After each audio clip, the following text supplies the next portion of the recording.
And let me kick off with the obvious question here, Moeed. And that question is about Prime Minister's decision to not attend the KL summit. And that decision is being heavily criticized. What exactly happened when the PM was in Saudi Arabia? Were we asked by Riyadh to stay away? Thanks, Ijaz. Thanks for having me on the program. Look, before I answer your specific question, let me take a step back and take a couple of minutes to explain to you the larger picture. Because I think the critique that you are talking about and pointing to, frankly, is a snapshot view of what has happened in the last week and the optics around it. What's the larger picture? You know, you and I have been sitting for months and years in TV programs debating this issue. I, as an analyst at the time, what was the concern? The concern was, Pakistan jumps into one camp against another camp. Pakistan doesn't think strategically, we take things tactically, day-to-day firefighting mode, right? We think security first. What are we doing now?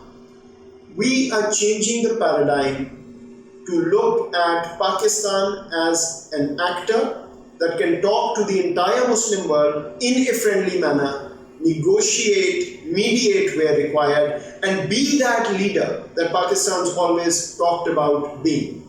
Not only in the Muslim world, quite frankly, we're moving away from this whole idea of a zero-sum game. With me or against me. If you're with one, you're against me. What are we telling the world on the US-China rift? China is a strategic partner, CPEC is non-negotiable, but we still want very good relations with the US. What are we telling the world about India? We are no longer telling the world that if you are talking to India, if you're investing in India, we don't want to speak to you. No, it's not a zero-sum equation. We understand that countries have relationships with India, countries who are very close to us, like Saudi Arabia and UAE, but we are talking of a very strong, even stronger than before, bilateral relationship, while there may be other engagements with India. This is a very mature paradigm shift. What's the second pillar of this shift?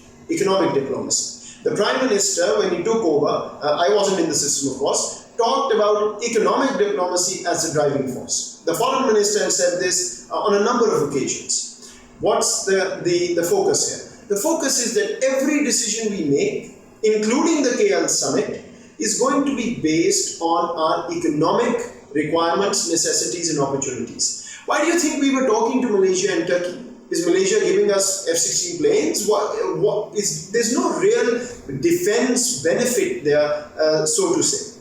It is because we have a weakness, we haven't opened up to ASEAN, we are looking at that economic factor and doing that. Now, let's come to your question. Because you can say, well, then we should have gone to the KL summit.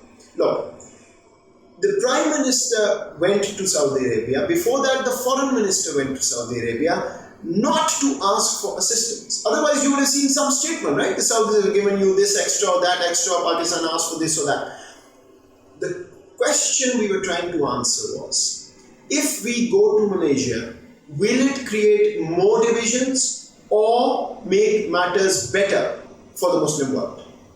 And the Prime Minister's trip, and you asked me what happened in Saudi Arabia, the Prime Minister's trip was fundamentally about trying to patch the differences and remove the reservations of some countries about the KL summit. And the decision was, if those differences can be patched well enough in time for the summit, Pakistan will definitely attend as it had planned. But if not, then this may be a time when we need to pull back after taking Prime Minister Mahathir, President Erdogan and the Saudi leadership into confidence.